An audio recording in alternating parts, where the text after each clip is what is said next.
전원책 변호사가 요즘 들어서 또 이제 평론가로서 많이 활동을 하시는데 근데 이번에 아예 그냥 한동훈 대표에 대해 가지고 배신자라고 딱 얘기를 했습니다. 네. 그래서 배신자 프레임을 누가 뒤집어 씌운 게 아니라 스스로 뒤집어 쓴 사람은 유승민 그리고 이번이 한동훈이다라고 이렇게 이제 딱 못을 박았거든요. 이런 것들은 한동훈 대표한테 플러스가 될까요? 마이너스가 될까요? 궁극적으로. 자, 한동훈 대표가 넘어야 될 제가 그 허들이라고 그랬잖아요. 네네. 아까 이 강에서 사실 이 표현을 깨야 됩니다. 배신자라는. 그러니까 단순한 배신자가 아니라 유승민의 계승자. 8년 전에는 유승민, 지금은 한동훈. 네네. 유승민과 한동훈 이런 배신자의 배신자 1, 배신자 2 이런 프레임이 계속 이제 공격을 할 거예요. 네네. 전원책 변호사가 제일 처음 말했지만 누구나 다 아이고 유승민이 배신자인데 이번에 또 배신자가 한동훈이다. 이런 어떤 프레임을 상상을 하고 있었거든요. 네. 이제 이렇게 판이니까 아마도 그렇게 유승민과 한동훈을 묶어서 배신자 1, 2, 배신자 1, 2, 시리즈 1, 시리즈 2 이런 식으로 갈 겁니다. 네네. 이걸 깨지 않으면 안 돼요. 유승민과 함께 묶이는 거. 유승민 그러니까 유승민 전 의원을 보면 지금 벌써 8년째 못 벗어나고 있잖아요. 그러니까요. 예를 들어서 김민석이 김민세라고 불리면서 네. 당시에 노무현에서 갈아타기 정몽준으로 갈아탄 게 그거 벗어내는데 10수년이 걸렸어요. 그 한번 그렇게 낙인 찍혔을 때 네네. 이 상황이 그래서 지금 한동훈 전 대표는 이것을 벗어나기 위한 사실 적극적인 정면 돌파가 필요합니다. 이렇게 나왔을 때 여기에 되받아쳐서 그런 사람들로부터 유승민과 한데 묶이는 것을 잘라내지 않으면 이건 상당히 오랫동안 사람들 입에서 회자될 그런 프레임이에요. 그러니까요. 그 프레임에 대한 근거가 뭐가 있는지는 보니까 네. 비상계엄 선포에 대해서 위헌 위법적인 비상계엄이다라고 얘기를 한 거, 그리고 또 이제 탄핵을 자백했다라고 얘기한 거, 그 정도면 정계를 은퇴해야 된다라고까지도 비판을 했거든요. 이거 좀 어떻게 좀 평가하십니까? 글쎄요. 사실 영원한 적도 없고 영원한 동지도 없구나라는 생각이 그렇죠. 듭니다. 왜냐하면 지금 그 전원책 정규제 또 변희재 이 사람들은 과거에 그렇죠. 사실 네. 바뀌었어요. 보면 전원책도 윤 대통령 되게 좀 비판적이었거든요. 네네. 근데 이번 계엄 사태 이후에 갑작스럽게 확 적극적으로 지금 지지하는 그런 사람이 됐고 정규재 전 한국경제신문 논설위원은 완전히 바뀌었어요. 그러니까 상당히 지금 대통령에 대해서 또 비판적인 어떤 태도를 계속 유지하고 있고 네네. 변희재도 바뀌었어요. 변희재도 한때는 바뀌었습니까?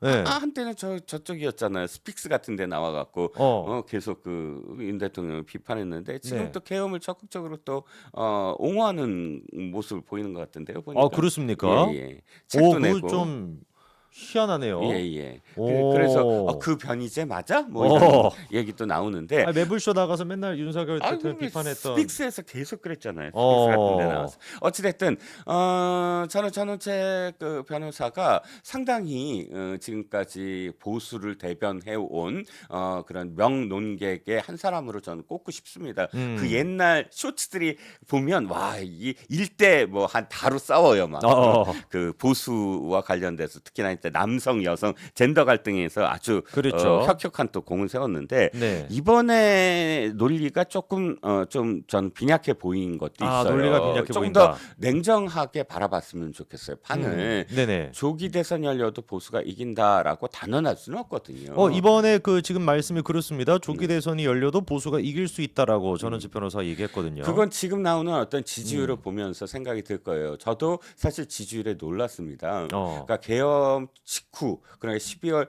첫째 주 3일이었으니까 첫째 주와 둘째 주까지는 국민의힘 지지율이 완전히 바닥이었어요. 민주당 지지율 오르는데 네네. 그런데 이게 상대적인 거잖아요. 그러니까 윤석열 대통령의 비판적인 어떤 시각이 일단 윤 대통령이 탄핵 소추가 된 다음부터는 어차피 탄핵됐으니까 직무정지 됐고 그러면서 거기에 대한 판단이 유보됐는데 누가 보여요? 이재명이 보이기 시작하는 그러니까요. 거예요. 그러니까 윤 대통령이 만약에 탄핵되면 이재명의 세상이 온다. 그럼 이재명의 세상을 우리가 견딜 수 있을 것인가? 이렇게 지금 판단이 되고 또 기대를 또 부응했잖아요. 그렇죠. 기대를 배반하지 않고 음. 이재명이 또 탄핵을 거듭하고 자기가 그러니까요. 대통령 된 것처럼 행동하고 음. 이러다 보니까 아이고 안 돼. 저 사람한테 세상을 맡기면 안 되겠다라는 음. 경계의 목소리가 굉장히 커지면서 대통령에 대한 지지율이나 국민의힘 지지율이 올랐고 내려가지가 않아요. 네네. 내려가지 않는 건 가장 큰 건 저는 이재명에 대한 두려움이다. 이재명에 대한 두려움. 이재명 포비아하고 그 다음에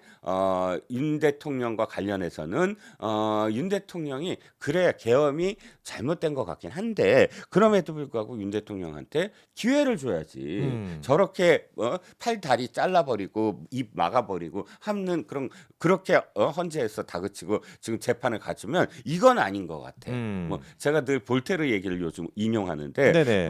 프랑스의 정치 법학자 철학자 볼테르가 이렇게 얘기했거든요. 나는 당신의 의견에 반대하지만 그러나 당신의 입을 틀어막는 모든 것에 대해서 나는 함께 저항해 준다라고 얘기를 했거든요. 네네. 그게 사실 이번 지지율도 상당히 나는 저는 포함된 것 같아요. 계엄 수시로 그렇게 계엄하면 안 되지. 하지만 그렇다고 해서 대통령이라고 방어권을 안 주고 말이야. 그럼 되겠어? 그렇죠. 라는 그런 심정들이 사실 구속 취소로도 사실 그 여론이 연결됐다라고 그렇죠. 생각을 하고요. 네. 다시 돌아오면 그런데 문제는 대통령이 여기서 난 잘했어라고 적극적으로 나서고 또 예를 들어서 집회에 나서고 그러면 물론 지지하는 원래 그 지지자들은 똘똘 뭉칠 겁니다. 그렇죠. 분열되지 않고. 그런데 중요한 건 여기에 진짜 플러스 20%가 있어야 되잖아요. 그렇죠. 그럼 이 20%는 뭐냐면 자 보수는 무조건 때려 죽여도 보수를 찍겠다는 사람이 40%, 무조건 때려 죽여도 진보를 찍겠다는 사람이 40%라고 저는 생각해요. 네. 나머지 20%가 사실은 캐스팅 보트를 쥐고 있고 시계추처럼 왔다 갔다 한다거나 또는 이 끝까지 기다렸다가 판단을 좀 늦게 하는 그런 부동층, 무당층, 중도층이라고 표현되는 사람들을 잡아야지만 양당 대선에서 양당으로 치러지는 대선에서 51대 49. 그렇죠. 네, 2% 포인트잖아요. 그 2% 포인트를 가져가게 되거든요. 그런데 지금의 스탠스는 양당에서 이제 치열하게 갈등을 벌이는 스탠스니까 지지자를 결집하는 게 나쁘지 않은데 네. 근데 이제부터 진짜 본선이 치러지면 그 20% 실제로 2%포인트를 어떻게 갖고 오느냐의 문제라고 그렇죠. 생각을 해요. 그럼 전원책 변호사처럼 지금의 지지율로만 데이터를 갖고 이게 봐 지금 보수가 이길 수 있다. 일부 여론조사에서는 국민의힘이 이기잖아 지금 민주당을. 그러니까 이길 수 있어. 지지세가 탄탄해. 이렇게 판단하는 건 도리어 밴드웨건.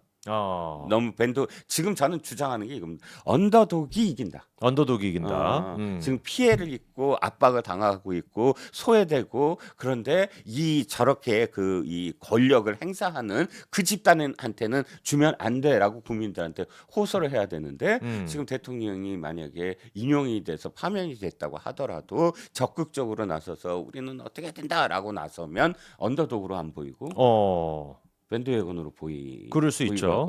지지율을 믿고 그 지지율이 사실 네. 자신들의 지지자들이 똘똘 뭉친 건데 지금 그것이 잘 됐다라고 얘기하는 거야라고 20%가 혹시 안 찍어줄 가능성이 있다라고 생각을 합니다. 그러니까요. 그 전원책 지금 변호사에 대해 가지고 쭉 한번 얘기도 저희가 들어봤습니다.